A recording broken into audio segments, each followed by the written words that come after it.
Welcome to another episode of The Dissection. The Minister of Bubblegum, I meant to say the Minister of Higher Encyclopedia and Ask Google.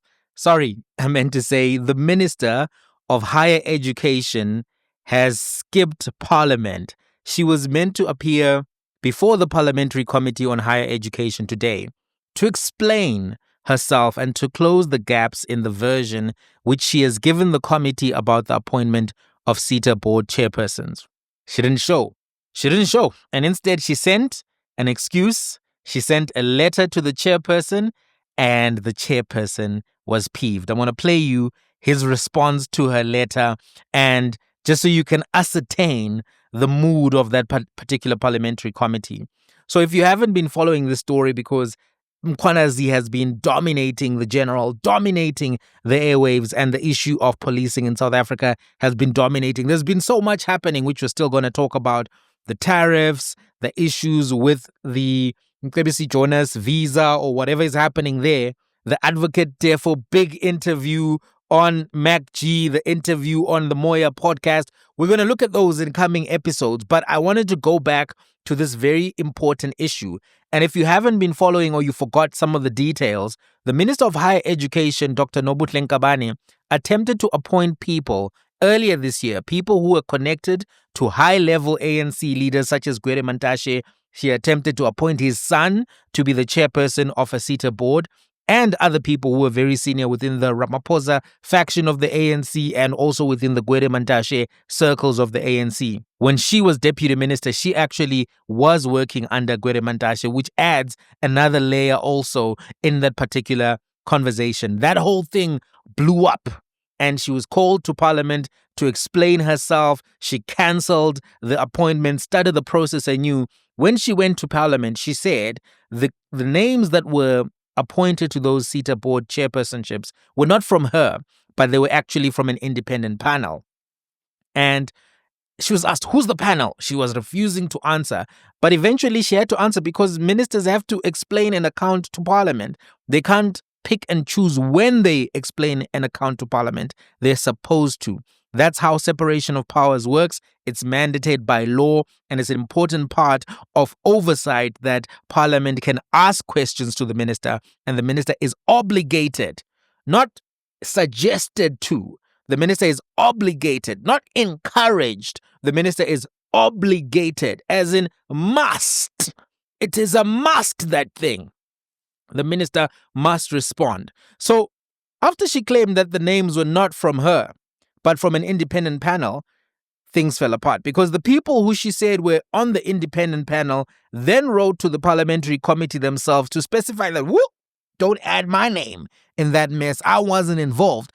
Advocate Terry Mutau was one of the people who said, I take a dim view on having my name mentioned in the manner which it has been mentioned in, and there will be consequences and repercussions if my name is not removed from this whole miasma, this kerfuffle that you have created within the selection of the SETA panel. So even people who are working under her, actually, when she added their names, they said, no, I wasn't involved. I didn't participate in this. And you can tell, some people can see that the ship has sailed and they don't want to lose their jobs as a result of this. Some of them are permanently employed by the department, and they're going to try to see what they can do and let the minister go down on her own if anybody's going down. That's particularly what has been happening. And if you don't know what SETAs are, these are sector education and training authorities. South Africa has 21 of these. These are public entities which are mandated to facilitate skills development in specific economic sectors, from manufacturing and mining to tourism and health. And the budget of these SETAs is massive. It amounts to over 20 billion rands for the 2025 year. So large budget, large obligation. Minister finds herself in a corner because she tried to appoint cadres, and that blew up in her face because the parliamentary committee wasn't having it. They were on top of it from day one. And the members of the parliamentary committee have been waiting for her with bated breath. They've been waiting for her to come and explain herself. And today was the day she had to do that. You know, there's this old skit of Trevor Noah, Eugene Khoza, and Monang Mateba. I don't know if you remember it. It's about, an affair. And then towards the end of the clip, Eugene Khoza says to Bonang, every dog has his day, and today is Friday. Today was Minister come and explain yourself Friday. But the minister said, Andizi, you can miss me with it. You can miss me with it. So she didn't show up. And that's a big issue. The whole committee was seething. And here's what some of the committee chairperson said about her failure to appear before Parliament today. And he explained the correspondence that they went through to get to the point where he was like, I'm just telling this to the committee. And the responses from all of the committee members were scathing. We don't have time to play all of that. Just going to play you what the committee chairperson, Tebogo Letsile, actually said about it. And this is a cater. Remember, the chairperson is from her party. But even he's frustrated. Even he's saying, I cannot aid and abet and assist this doctor in chewing this bubble gum. There is no more sugar in this bubble gum. All that is left is NaCl. And here's what he had to say. In the afternoon, I received an apology from the minister, which I will read to members. Upon receiving the apology, from the minister, I responded to her and I indicated that I'm not accepting her apology because it does not make sense. Why would she not be available for today? So maybe I must just read it so that at least as we move along together. So the minister wrote to us on the 15th around 2 p.m. And the apology read as follows. So, dear Honorable Alicia, apology on portfolio committee meeting scheduled for 16 and 18 July 2025. And I'm quoting everything. You know? So I acknowledge your invitation to the portfolio committee meetings on higher education. I regrettably will not be able to attend the meetings mentioned above due to the following reasons. On 16 July 2025, which was on Wednesday, I will be presenting before the ESIEID Cabinet Committee on progress made so far in resolving NSFAS challenges, and later travel to Eastern Cape Province where, from 17 to 18 July 2025, I will be attending the SAFETA GBVF awareness campaign and college SRC induction respectively.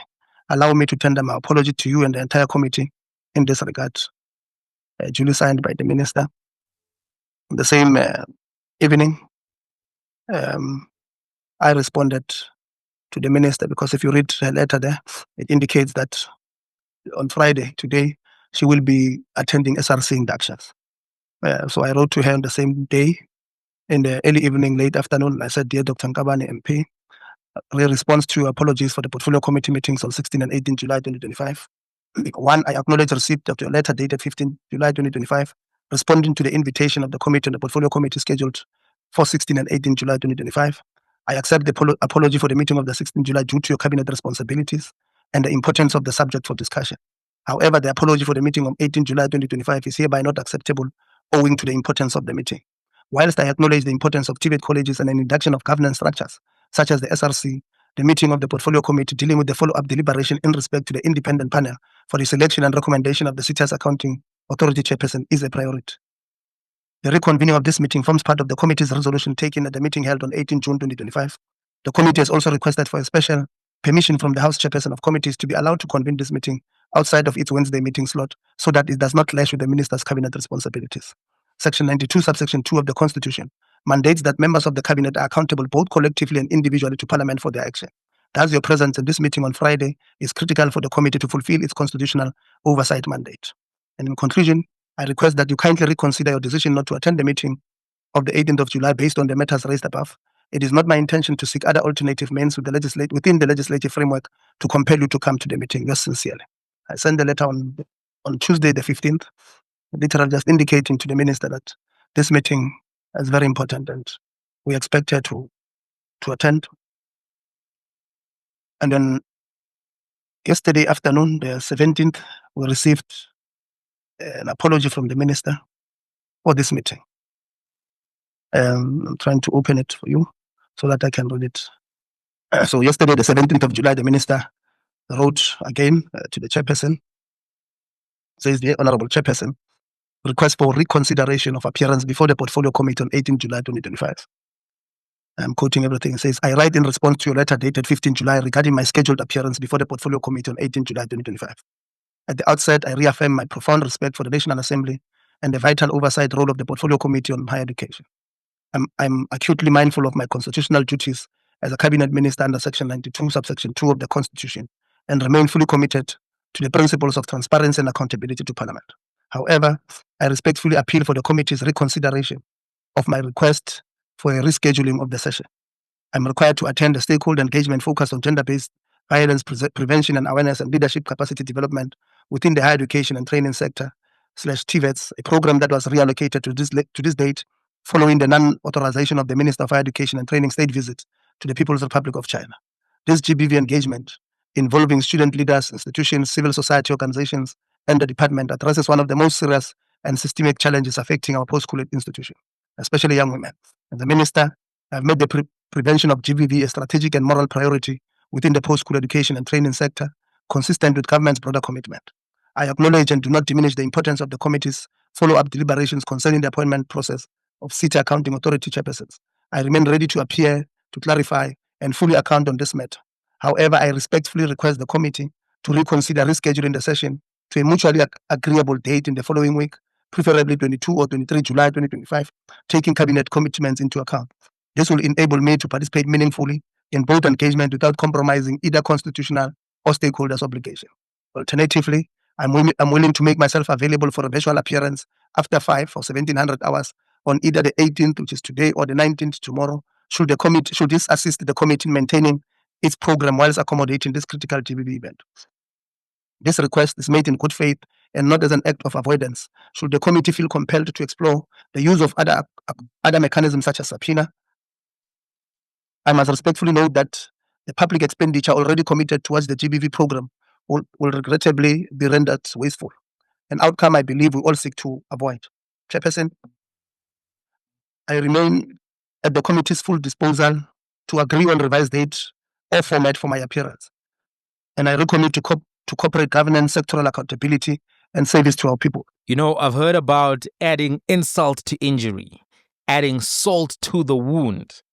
But where we are right now, I think the minister is adding cement to the coffin. She's adding a tombstone to the grave. I mean, at this point, after the Ask Google, the check, the encyclopedia, all of that and everything that has played out, she is continuing to act in a manner that I don't think will be favorable to her and how she comes across in all of this. I mean, think about everything that has played out. Let me give you some thoughts and my reaction to what has happened today. So number one, I think the minister gave an unsatisfactory excuse to Parliament. I don't think she needed to attend the TVET SRSC event today. I think she could have sent the deputy minister, two of them, one of whom is a woman who could have dealt with the issues of the GBV and other issues at a level of seniority which would have shown respect to the students and to the issue. She didn't need to be there. I think she needed to be in Parliament, and she disrespected Parliament by not showing up. Additionally, when you think about today, particularly today, the minister was supposed to be in China. She was supposed to be with Paul Mashatile, Pakstau, John Steenhuisen, and others there in China. But she was told to sit down by President Ramaphosa. He didn't want her to go for some reason or the other. Maybe he didn't want her to go so that she could go to the parliamentary committee. And then she's skipping the parliamentary committee. So the significance of that contribution that I'm saying about that she was meant to be in China is that any events that were playing out this week were not necessarily scheduled with an anticipation of her attendance. Her attendance was not envisaged in any event. And if then she then says, no, I had to go to this thing, it was so important that I go to this thing, I find that to not be genuine. I find it to be a disingenuous presentation made to Parliament for ulterior motives, in my view. Right.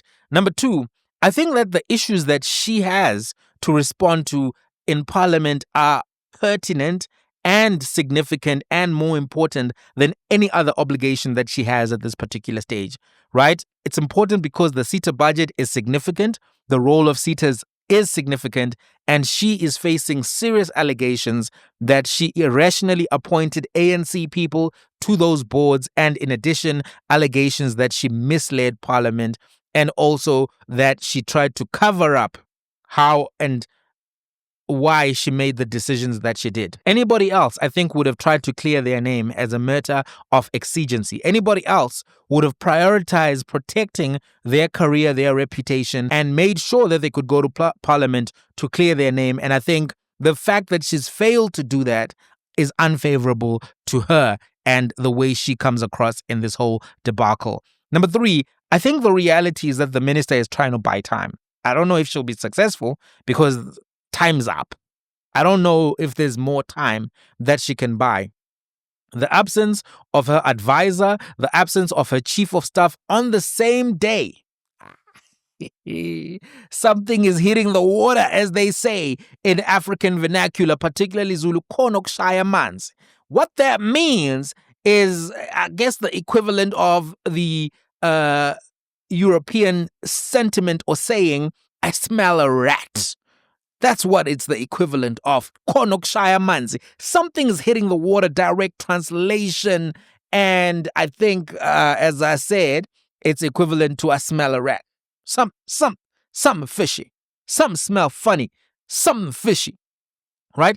In effect, her behavior right now, the time buying, it's not coming across as the action of a legitimate actor who's acting in good faith and trying to make sure that Parliament is brought into confidence, that the public is brought into confidence. The fact that the advisor and the chief of staff were all absent on the same day for various reasons, not good. Not a good look. I do think that the minister is undermining, this is my 4th point, the authority of the committee and also undermining the public, which has an interest in this matter. She's acting as if she's doing the public and the committee a favor. No, you have to explain. This is part of the way, separation of powers works. This is how democracy functions. You are not a king. You are not operating under the mandate of a king, where if the king favors you, that's all that you have to do, and you can make any decision that you want capriciously, arbitrarily, and in your own interest. No, you exercise public power in the public interest on the public's behalf, and as such, you do have an obligation to explain, to account, and all of these things are part of the function. And now, it's a coalition now, so you cannot cut and paste and choose when to show up, how to show up, because everyone is competing for votes in the next election, and people are going to be asking you tougher questions than any ANC minister has ever been asked prior to this particular coalition coming into play and into fruition. The conduct that she has displayed thus far and the multiple mishaps associated with this matter have put it square in the focus of the public. Even academics have called for her to step down on the basis of her behavior. There was some reporting that specifically Professor Mukhaba, the former University of KwaZulu-Natal Vice-Chancellor, called for her to step down, and he's served in the higher education space for 29 years. He said that the Minister of Higher Education has become a disgrace, an embarrassment to the higher education sector, an embarrassment to the president, an embarrassment to the public and the noble values and ethics cherished in higher education. He said that Nobuhle Nkabane has brought the higher education sector into disrepute, and her presence in the position of minister damages the sector. Those are scathing words coming from a senior respected academic, and her conduct in parliament warrants that. And if you forgot how things went down, here's how she was behaving. Shafuna as if there's no tomorrow. This is how the minister was behaving. Just a short snippet. Watch this. What makes in your own view, Minister, what makes a person credible? When you say this one, Tebogo Chair, is credible or is not credible, what makes him credible in your own view? Minister? What makes a person credible, Chair, is exactly how it is defined when you Google. If I were encyclopedia, you'll see what it means. It's exactly that. You are not going to answer us. You are not going to answer us, Minister. I've responded, Chairperson. Okay, so I'll take it, the Minister, you are not going to answer us on the credibility, because the reason I was asking this question. Ultimately, the minister's behavior really was questionable. The explanations dubious. And I think the consequences are going to be very harsh on her. The minister may be found to be in violation of the the Executive Members Ethics Act. This is the legislation which deals with ethics for members of the cabinet, deputy ministers, and provincial executive councils in South Africa. The minister may be found also to be in violation of the Powers, Privileges, and Immunities of Parliaments and Provincial Legislatures Act. And ultimately, I think the president will not be able to avoid this issue for much longer. It looks as if he's kicked the can down the road, but the road is very short. As Boys to Men said, although we've come to the end of the road, still Ramaphosa can't let go. Well, it's not natural. It's not actual. The facts are very scathing, Mr. Ramaphosa. You need to do something. You need to do something. The committee is going to try to see the minister on Tuesday, and we'll see if that meeting actually happens and what she has to say about all of the contradictions that are existing in this particular situation. The crankum is crackling in a direction that indicates that she's running out of road. I don't know what you think. This is an important issue, bringing it back to your attention because a lot has been happening. Lieutenant Kwanazi has, sucked the oxygen of attention towards a very serious issue. But we must remember that there's a lot still happening. Even with Starlink. There's something. I'm going to do an episode for you guys. You're not going to believe it. You're not going to believe it. But let's talk in the comment section. I'll see you in the next one.